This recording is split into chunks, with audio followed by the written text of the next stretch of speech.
Oh, it's very echoey in here. It's coffee time. Actually, it's tea time. So a highly requested spot in this weird coffee time tour of my apartment was in front of my mug cabinet.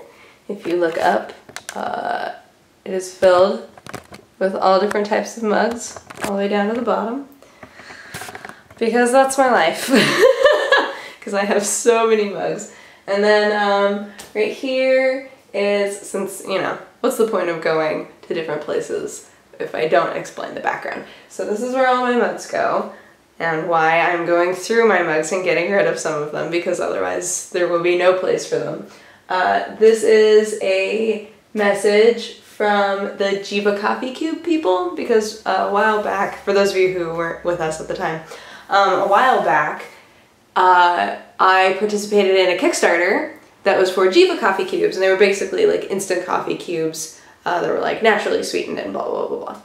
And I loved them, and I said so in coffee time, because I was like, hey, I got these things, let's try them out. And I like the taste of them because they use molasses to sweeten, and I don't know, I liked the flavor of them a lot, so I was like, oh, they're really good. And then Jiva wound up, they sent me so many coffee cubes, just like tons of them. They were like, thanks buddy, and just sent me a bunch.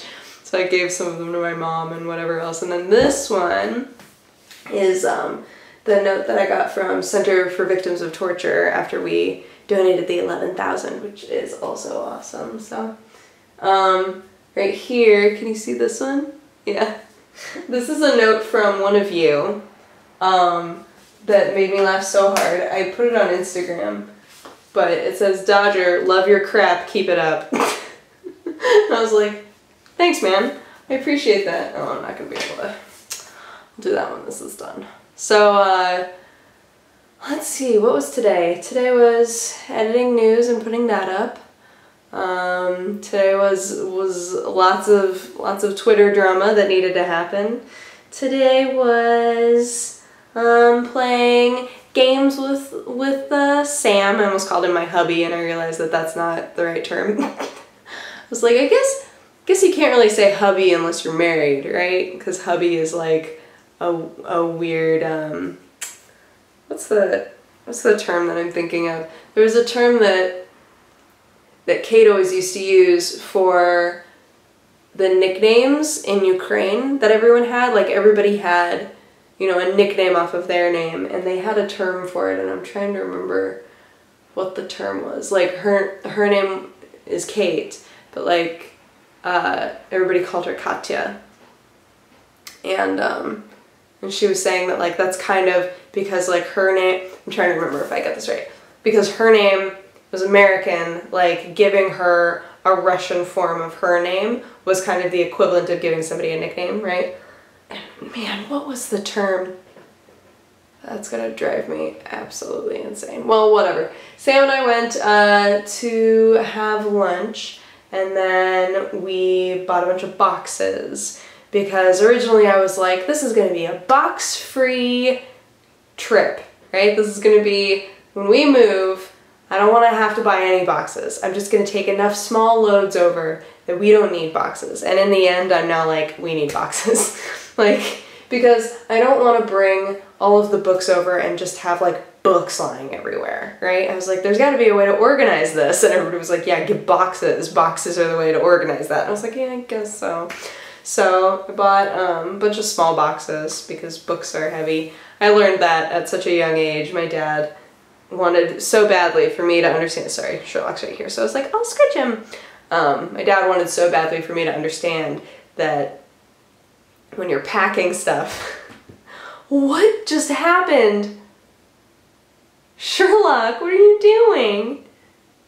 Sherlock just, you know how in a rodeo, some of you have never been to a rodeo, whatever, you know when you're watching like a stallion, the stallion will jump up and kick its back legs. Sherlock just did that. I wish so badly I caught that on camera. That was the strangest thing. I've never seen you do that. Why did you do that? Honey, no. Hey. Hey, stop. You're gonna knock it over. Oh, there's a fly in here, that's why. That's why he's acting silly. What was I saying? Oh yeah.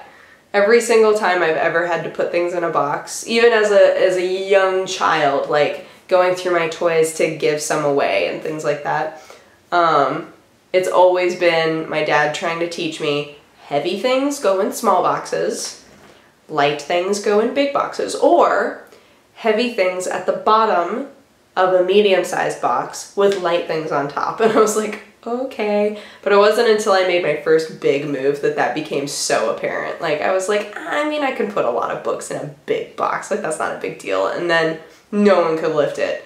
Like, none of my ripped guy friends were like, this is, nope. I was like, okay. I get it now, I get it. But, yeah, so we got a bunch of boxes. And, went to In-N-Out for lunch. And let me tell you what, In-N-Out is crazy on the weekends. Like, I'm not a huge In-N-Out person. I go there every now and then, but I can't go there a ton, right? I go there often enough to appreciate it. So like once every 4 or 5 months. But we went there today and Sam was like, what is happening at this In-N-Out? Because he had never been at an In-N-Out at a time when it was just packed. Like, this is crazy. Is this what it's like on the weekends? And I was like, yeah, I mean, sometimes even during the week it can get like this. I'm surprised that you've been able to avoid that. And he was like, what? But for those of you who don't know, In-N-Out is a they took themselves as being a farm to plate sort of fast food joint, right? Like they chop up their potatoes in-house and make the fries right there, and all of their meat is from local places, and all their veggies is from local places, and you can taste it. Like, you can taste a big difference. But it's crazy.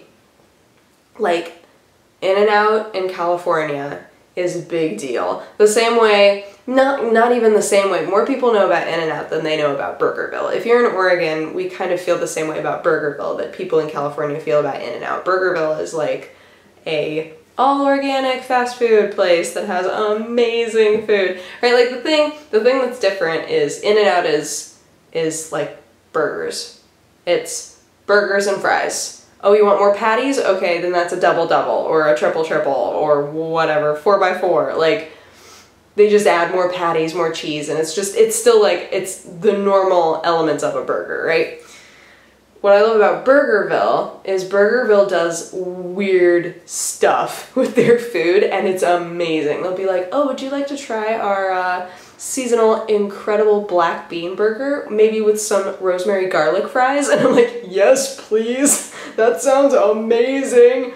And they always have amazing milkshakes too. Oh man, Burgerville's so good. But anyway, so like, a lot of times it's weird because you'll find tons of tourists, like it's half and half, like locals and tourists that are going to In-N-Out and being like, we gotta get the In-N-Out experience. And even when Sam came here for the very first time, I was like, I'll take you to In-N-Out. And he was like, yeah, everybody says like, gotta have In-N-Out, right? And of course he got a 4x4 and animal fries like his very first time. And now what he does is he gets 2 double-doubles, and then just cheese fries is his thing now. So what I like to do is, and this is not on the menu, but what I like to do is I get the number 3, which is just a basic hamburger, no cheese. And then I ask for the burger to be mustard fried, which basically just means they like put mustard on the grill and then fry it in mustard. Amazing. And then I ask for peppers, and they'll put peppers on there for you. So good. It's so good. Their fries are still super weird to me though. This is entirely gonna be about food. We're like almost done. It's all food. So, the fries at In-N-Out, they keep being like, yeah, we have our potatoes, they come in, we cut them here, we fry them here, fresh to you. I'm like, all right, cool. But the texture of them is so strange to me. Like, they're not crispy on the outside. So they wind up having kind of a chewy texture to them. It's not that the flavor is bad, it's just that the texture is strange to me when I know I'm eating fries. I expect the inside to be like squishy, fluffy, whatever, and then the outside to be, you know, more crisp. But for some reason, I don't know if it's like the type of oil that they use maybe, but the fries at In-N-Out are like pretty soft everywhere. So when I eat them, I'm like, okay, all right, this works, I guess. I don't know. It's a strange thing. If you go to Oregon, you should try Burgerville, because Burgerville's fantastic, and it's like one of our prides and joys, one of our many prides and joys. Go to Burgerville, and then immediately, no, go to Stumptown Coffee, get you a Stumptown coffee drink, and then go to Powell's Bookstore and tour the City of Books, and then get your lunch at Burgerville.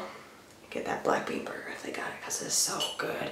I've tried to make so many black bean burgers. I have tried to make like 3 or 4 different recipes of black bean burgers, and they never taste good, ever. And I'm like, how does Burgerville do it? How do they do it? How do they know how to do it? Because I love black beans, and I love black bean burgers when they're like made right, and I don't understand like really highly rated black bean burgers, and they wind up tasting terrible.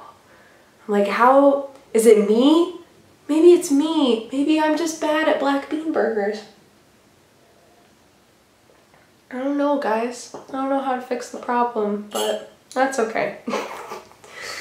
Tomorrow's the beginning of a new week. Tomorrow we have internet coming and being set up. Tomorrow I go back to the gym. Hopefully don't hurt myself. And Wednesday we move. Very excited. So I hope you guys had an amazing day, and I will talk to you again tomorrow. Bye-bye.